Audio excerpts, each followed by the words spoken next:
EP. Yes. Why are you so reluctant to talk about it? You even, when I've watched you in conversation,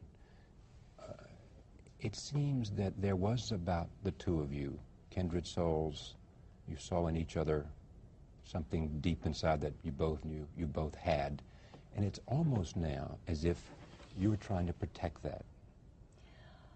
Oh, yes. What is it? It was extremely special. It was very strong. Strong in the what? Our relationship was very strong and very serious and very real.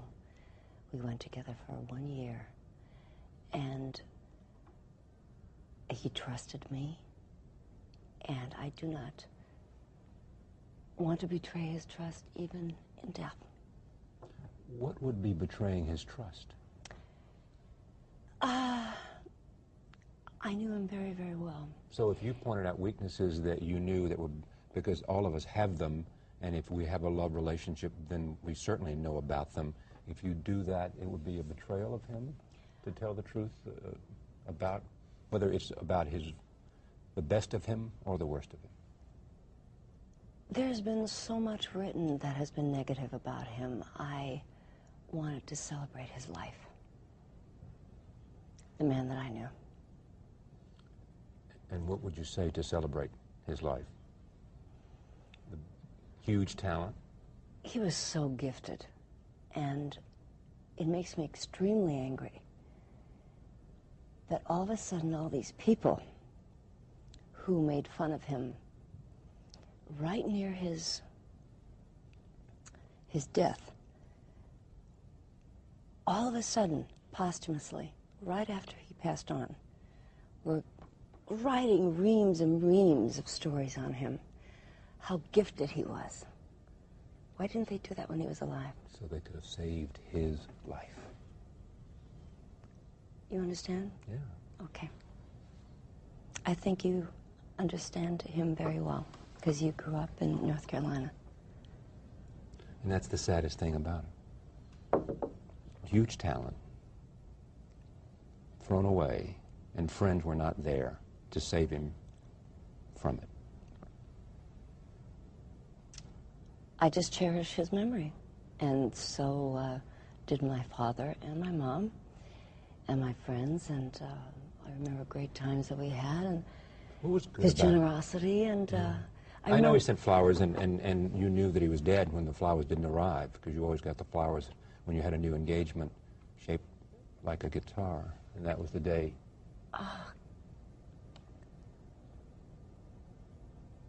It was unreal. It was just unreal. But I remember, It's still hard for you. because I'm real private. And he was too. I remember a time when he, when I was living in this apartment with my parents, and oh, they were great. They were Danish. They were from Denmark. A sea captain and his wife. They were the landlords. And Mr. Jorgensen had passed away, and Mrs. Jorgensen was having a birthday, and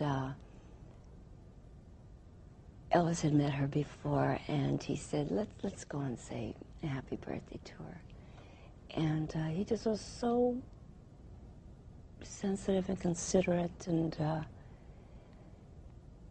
he knew about honor and about respecting your elders and manners and being civilized and Worshiped the ground his mother walked on. yes, and he loved his family, loved his parents.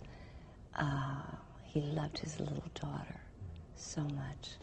Why do you think? I mean, was he that unique a talent that when you think of the great entertainers of our time and those who have shaped the culture,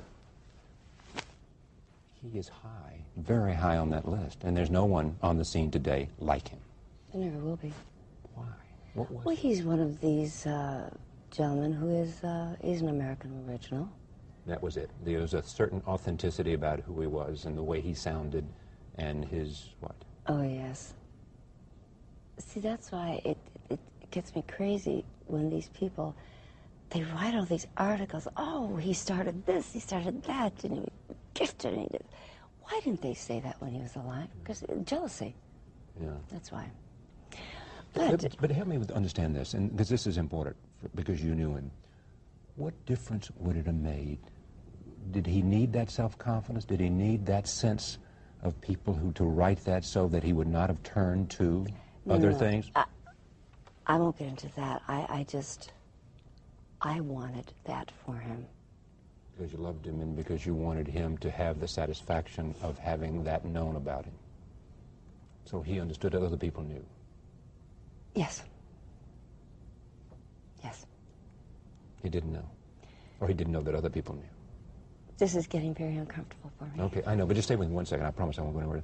But because it's not salacious. We're talking about an appreciation of someone, we're not trying to rake over the worst of him. We're trying to understand the memory, which shouldn't be uncomfortable in a sense, except those parts that are private. I'm not asking about those parts. Yes. Am I? No, you're not. Okay. I'm not saying what went on, but in a sense because he's an American icon, you know, and you so eloquently and privately mourned that he didn't receive that kind of things that only was said in death.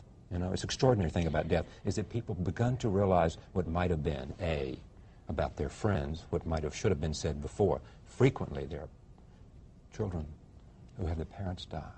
Pat Riley was here, the great coach for the New York Knicks and former of the LA Lakers. I know exactly who he is. Saying that he didn't have a chance to say some things to his father he wished he had a chance to say. He, you know, now you clearly did. Clearly, and the thing that troubled you the most about your life, in a sense, was that during the period of alcoholism, there was an estrangement from family. And you having stated how much it means to you. And it's just extraordinary that so frequently it takes death. I remember the actor from Little House on the Prairie. Michael Landon. Michael Landon. Yes. You know, said when he was dying, and he knew he was dying, said, it's almost like you ought to say, you know, I am dying. The day you're born, I am dying. So that you can get on with living and understanding how precious living is. Did he say that? Yeah. Was he a friend? I never met Michael, no. Yeah.